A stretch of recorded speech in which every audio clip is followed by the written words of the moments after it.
là thằng đủ chú cái đầm lai công ty là lịch sử cái gì để khang của khang nhỉ cái này hi ăn thụ sự khinh hi ăn nặng cái gì á tin là thụ hi hành chia chia nó hành ngày của chia nhiên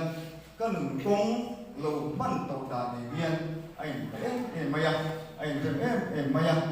cùng sáng đi lệ bắc hạt atona cùng sáng đi lệ sôm pathum September thả thinh thả lại bộ thinh khá thèm tô in thiên tan in mangin thiên bồ linh tổ phần ate em mà te chân bồ te chân in phát thiên đồng phần bồ về chỉ na amai rồi chú cùng sáng đi lệ sôm pathum cùng tổ phát ra sáng đi sôm pasari cùng tổ thinh khá sualama kalin tabu lệ tan thế là mình nhiên anh em mày cái đầm lai này công ty là lịch sử chia đàn cái thiền thì na mình cái là cái rong cái thiền na in số là tên min bay cha bin ở room lệ trì tin trang đi na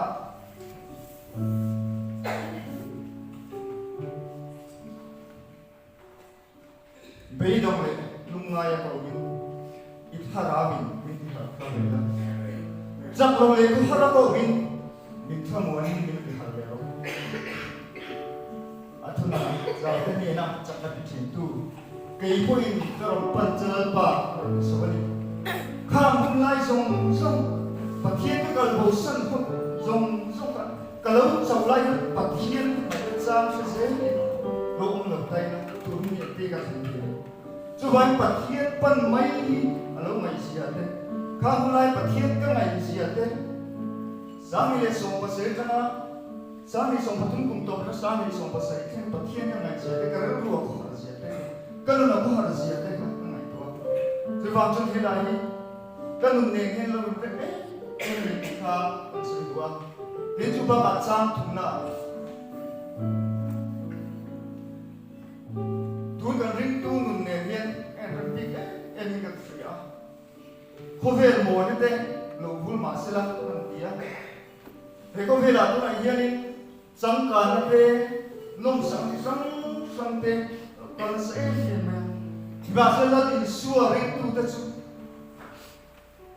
mà lo chú đồ cứ đắng cái này đồ gì à ta là ngã ha có vẻ mỗi nó giống cái là tình xua này tổ tu ta chú cắn phùng cổ cắn bạch cổ là mai sinh gì này và chúng ta lại là cái gì mà vàng để thu đi cái đường này à lúc như thế mà bà biết cần sẽ vai cái sự thấu đàn còn chẳng có gì đâu biết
Hallelujah.